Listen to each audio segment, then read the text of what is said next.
Depuis petit, je cours. Et ce que vous venez de voir m'a permis d'être médaillé aux championnats nationaux.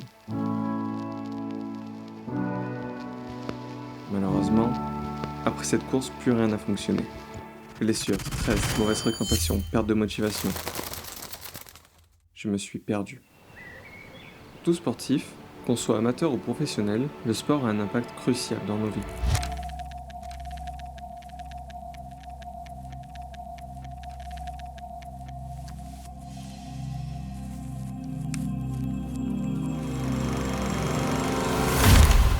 Ne plus arriver à pratiquer ce qui t'anime revient à nager dans le vide. Reprendre semblait si proche et si loin à la fois. Mais heureusement, en 2024, j'ai décidé de quitter la ville pour me rapprocher des montagnes.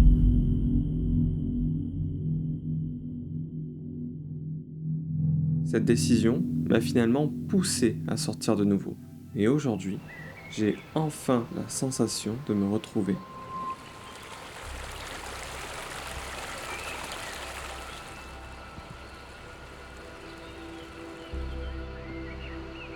Après une pause de plusieurs années dans le sport, j'ai retrouvé dans la marche le moyen de me reconnecter à moi-même et à ce qui m'entoure.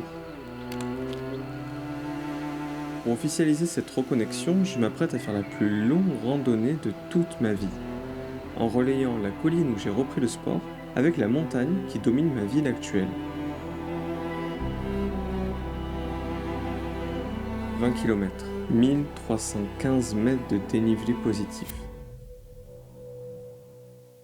C'est sûrement pas grand-chose pour beaucoup d'athlètes expérimentés. Mais pour moi, c'est l'étape reine qui me permettra de me reconnecter de nouveau à ce feu qui m'anime.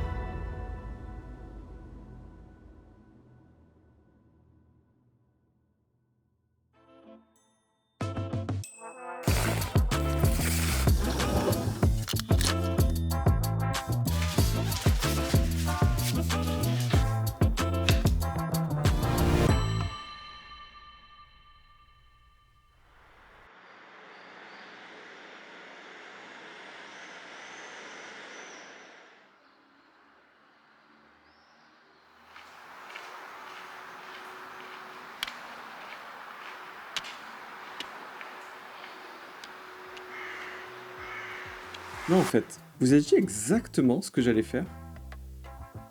Ici, on est à Gap, en France, dans les Hautes-Alpes. C'est une petite ville de 42 000 habitants, tous les magasins ferment à 18h et il n'y a pas grand-chose à voir. Ah si, une pyramide. Mais ce qui nous intéresse aujourd'hui, c'est ça. Mais surtout, cette montagne. Elle domine la ville. Je ne peux pas vivre ici sans l'avoir déjà montée. Elle est symbolique pour tous les habitants et représente beaucoup pour eux. Elle se dresse à leur rempart face à Gap comme une mère protégeant ses enfants.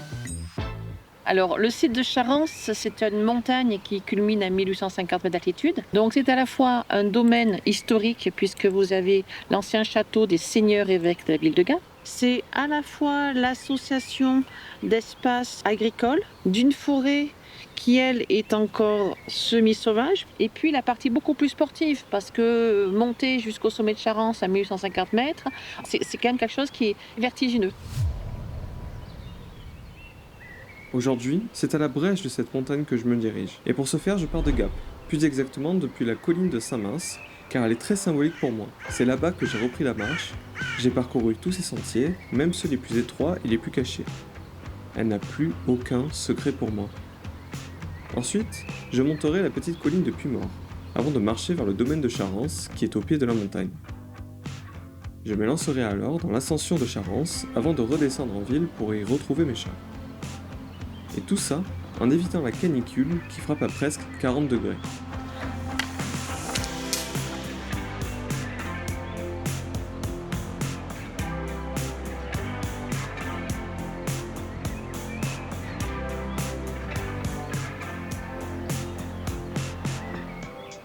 Comparée aux autres montagnes aux alentours, Charens est accueillante. Elle autorise les enfants, les sportifs et les familles à pénétrer sur ses terres, dans sa faune et sa flore. Mais comme toute montagne, ce cadeau est à respecter.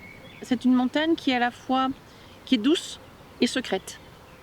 Mais dès qu'on s'éloigne, on sent qu'il y a un aspect beaucoup plus sauvage, beaucoup plus secret. Dans ce sens où, oui, elle est prête à accueillir tout le monde, mais il faut la respecter. Parce que la montagne, elle est fragile. Et que la surfréquentation peut aussi l'amoindrir. Et donc, dans ces cas-là, elle peut se fâcher. Donc on s'approche, petit à petit on est apprivoisé par la douceur des cascades du lac. Et là, si on la trompe, elle aussi, elle va se fâcher. C'est-à-dire que si on ne la respecte pas au niveau de sa faune, au niveau de sa flore et au niveau de son caractère montagnard, surtout quand on arrive au-dessus de la forêt, eh bien là, elle ne pardonne pas. Et la forêt de Charance, c'est pareil. C'est une forêt qui est aussi mystérieuse. On a aussi quelques ruines, on a des cabanes. Ça pose vraiment ces questions. Mais qu'est-ce qu'il y a eu avant? Parce que dès qu'on s'éloigne du domaine où il y a beaucoup de monde, on a des sentiers. Mais on a des sentiers où parfois, même encore après, on va dire, plus de 40 ans à promener dans Charance, eh bien, je m'y perds encore. Elle a encore des secrets.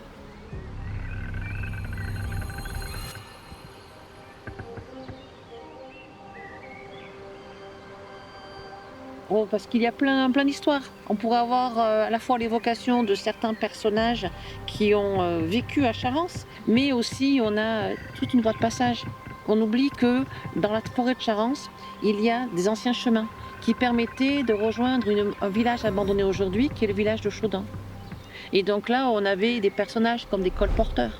Les colporteurs qui passaient par ici et qui, pour éviter justement d'aller faire des détours, passaient par là une nuit d'hiver avec la pleine lune, le vent du nord, la bise qui souffle, il fait saillie comme on dit par ici, et la neige est là et elle craque.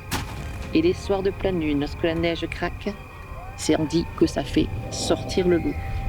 Et donc, ce colporteur va rencontrer un loup qui paraît pas très sympathique à cette époque-là. On sait bien que les loups vont manger tout le monde. Alors, du coup, eh bien, le colporteur va trouver une astuce pour que le loup ne le mange pas. Pourtant, il lui donne à manger. D'abord, des tourtons, des ravioles, des bouquetons. Mais ça ne suffit pas au loup. Et au moment où le loup va se préparer à bondir sur le colporteur, ce colporteur était un amateur de musique. Il avait fabriqué, quelque temps auparavant, un pipeau avec des branches de sureau. Et alors, le colporteur va jouer du pipeau. Et le loup, amadoué par la douce musique du pipeau, eh bien, va le suivre jusqu'au hameau de Chaudun en lui sang la vie sauve et même en pleurant lorsque le musicien va s'arrêter de jouer en arrivant dans sa maison.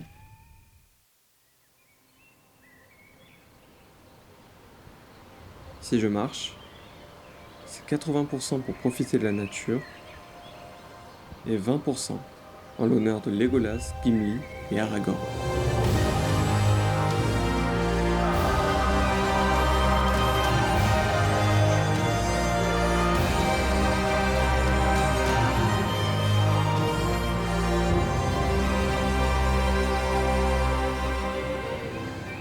S'ils ont parcouru tout ce chemin, c'était pour sauver leur monde, la Terre du Milieu. Et si aujourd'hui je parcours tout ce chemin, c'est pour sauver mon monde intérieur. Je viens d'arriver au domaine de Charance.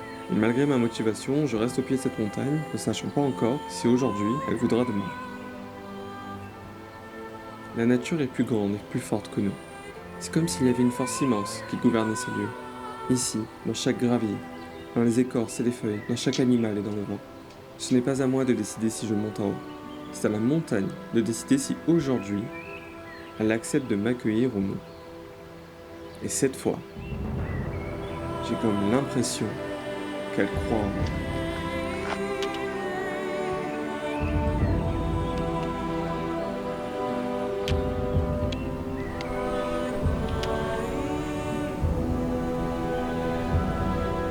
Je l'ai fait.